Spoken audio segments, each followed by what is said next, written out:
हमारे बीच में बैठे हैं राम कुमार सैनी जी। राम कुमार सैनी जी, आपका सचमेल न्यूज़ चैनल में स्वागत है। धन्यवाद जी।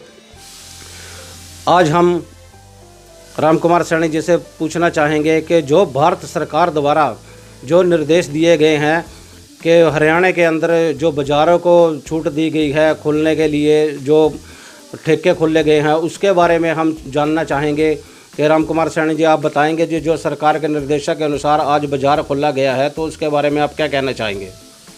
इसके जो ये ढील दी गई है लॉकडाउन के अंदर, इसका मेरा पर्सनल विचार है कि ये गलत निर्णय है सरकार का, क्योंकि अभी इतनी जल्दबाजी में ऐसा कदम नहीं उठाना चाहिए था। पूरे विश्व इस महामारी से जूझ रहा है। अमेरिका के अंदर 10-12 लाख के लगभग संक्रमित केस कोरोना से मिले हैं, उसके बावजूद 70,000 के लगभग वहाँ डेथ हो चुकी हैं। इटली के अंदर लगभग 30,000 लोगों की डेथ हो चुकी है और हमारे देश के अंदर भी यह संख्या बढ़कर 46 से 47,000 के लगभग संक्रमित केस मिल चुके हैं। तो ये बड़ी तेज़ी से, कुछ दिनों से बड़ी तेज़ी से ये केस बढ़ते जा रहे हैं। तो इसको मद्देनज़र रखते हुए सरकार को अभी थोड़ा और इसको लंबा लॉकडाउन को लेके चलना चाहिए था।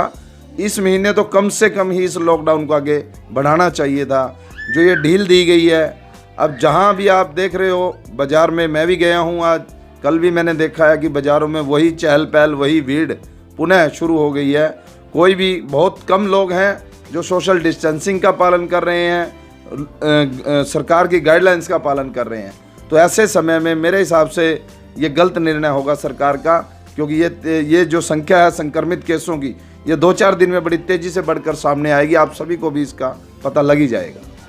तो आपको क्या लगता है, जो सरकार के निर्देशों के अनुसार जो शराब के ठेकों को भी खोला गया है, तो उसके बारे में क्या कहना चाहेंगे? जो शराब के ठेके की बात आपने की है, शराब के ठेके और ढील में मैं इसीलिए कह रहा हूँ क्योंकि न्यूज़ चैनल पे मैंने देखा है, कल भी देखा है और रात भी मैं देख रहा था। तो न्यूज़ चैनल पे आप दिखाई रहे हैं कि हज़ारों की तादाद में एकदम भीड़ उमड़ पड़ी है ठेकों की ओर, और कुछ लोग शराब पी कर अपनी वाइफ को कूट रहे हैं, दंगा हुड़दंगबाजी कर रहे हैं। गाँव में, शहर में, जहाँ भी आपस में टकराव हो गया है, कई लोगों में शराब पी के कोई नालियों में पड़े हुए।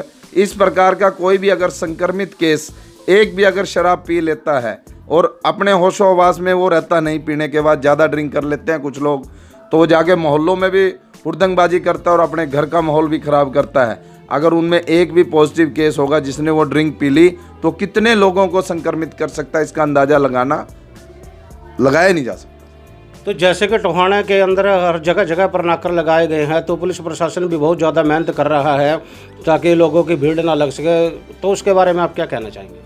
जो ये लॉकडाउन में छूट दी गई है, सरकार को बिल्कुल इस पे सोच विचार करना चाहिए था, सभी पार्टियों से मंथन करना चाहिए था। हालांकि आज हर पार्टी, चाहे वो किसी भी क्षेत्र में कोई भी पार्टी हो, कांग्रेस पार्टी हो, बीजेपी हो, INLD, JJP, कोई भी पार्टी हो, वो सभी आज सरकार के साथ मिलकर काम कर रही है, क्योंकि ये महामारी हमारे देश पर एक बड़ा संकट है। इस संकट की घड़ी में कोई भी पार्टी राजनीति से ऊपर उठकर सरकार का योगदान कर रही है।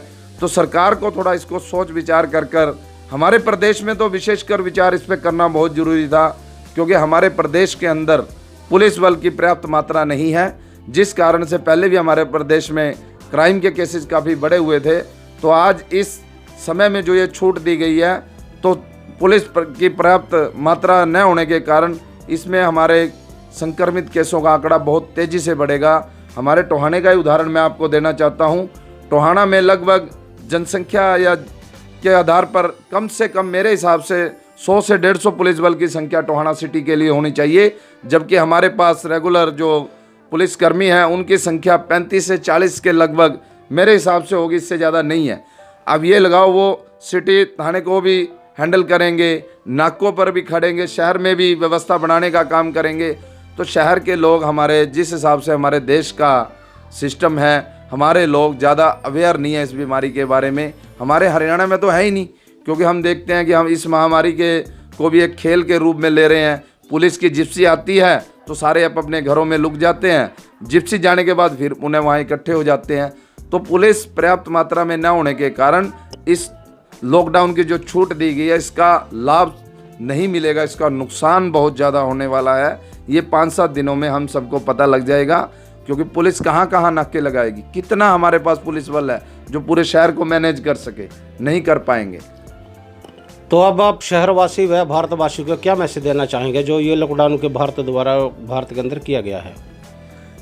मैं सभी शहरवासियों से, सभी प्रदेशवासियों से, सभी देशवासियों से हाथ जोड़ के प्रार्थना करता हूं कि जो ये कोरोना का संकट है, ये बहुत बड़ा संकट है, इसको हल्के में न लें। कृपया अपने घरों में बने रहें। जो 10 साल से छोटे बच्चे हैं और 60 साल से ऊपर के जो हमारे बुजुर्ग हैं, उनको घरों से कृपया बाहर न निकलने दें। घर से कोई भी एक ही व्यक्ति जाए। अगर बाज़ार में कोई इमरजेंसी सामान के लिए जाना भी पड़े तो सिंगल व्यक्ति को ही घर से बाहर जाने दें और पूरा अपनी सेफ्टी से वो घर से बाहर निकले। मुंह पे अपना मास्क हो, जिस भी मार्केट में जाए वो सोशल डिस्टेंसिंग का स्वयं पालन करें। सामने वाला नहीं कर रहा तो उसको स्वयं हमारे नागरिक को करना चाहिए। और उसके बाद जैसे ही कोई सामान लेके वो घर के अंदर आए, उस सामान को अच्छे से वॉश किया जाए और अपने हैंड वॉश करने के बाद ही वो घर के अंदर एंट्री करे। तो सभी देशवासियों से अनुरोध है कि इस महामारी को अकेला सरकार नहीं झेल सकती। हम सबको मिलकर इस महामारी से लड़ना है। सभी भारतवासियों को एक सुर में सरकार के साथ लगकर इस महामारी को अपने देश से भगाना है। तो हम सबको इनका सोशल डिस्टेंसिंग का पालन करना होगा और WHO की जो भी गाइडलाइंस आए उनका हमें पालन बिल्कुल कठोरता से करना होगा। जो ये पुलिस बल है आपकी सुरक्षा के लिए है। कहीं जगह हम देखते हैं कि पुलिस बल भी सख्ती दिखा रहा है। सख्ती दिखा रहा है तो बहुत अच्छी बात है। सख्ती दिखाएगा वो हमारी जान बचाने के लिए सख्ती दिखा रहा है। अगर पुलिस बल भी सख्ती नहीं दिखाएगा तो हमारे लोग मानने वाले नहीं हैं कभी बिना सख्ती के। बहुत बहुत धन्यवाद राम कुमार सैनी जी का, जिन्होंने बताया कि जो लॉकडाउन के अंदर छूट दी गई है इसको कुछ और टाइम बंद रखना था। और जो पुलिस प्रशासन द्वारा इतनी मेहनत करी गई है उन्होंने भी तारीफ़ किया। और जितनी भी राजनीतिक पार्टियां हैं उन्होंने कहा है कि सारी पार्टियां आज देश के साथ में खड़ी हुई है। इसके अंदर कोई पार्टीबाजी नहीं है, क्योंकि लॉकडाउन के समय के अंदर जो भारत को बचाने वाला सबसे बड़ा मकसद है वो हमारा सबका कर्तव्य है। तो सच मेरे न्यूज़ की टीम भी आप सबसे हाथ जोड़कर बेनती करती है कि आप भी इस कोरोना वायरस से लड़ने के लिए हमेशा घर के अंदर रहें, स्वच्छ रहें। टोहाना से प्रवीण कल्याणी के साथ राजेश की रिपोर्ट, सच मेल न्यूज़ हरियाणा। इसमें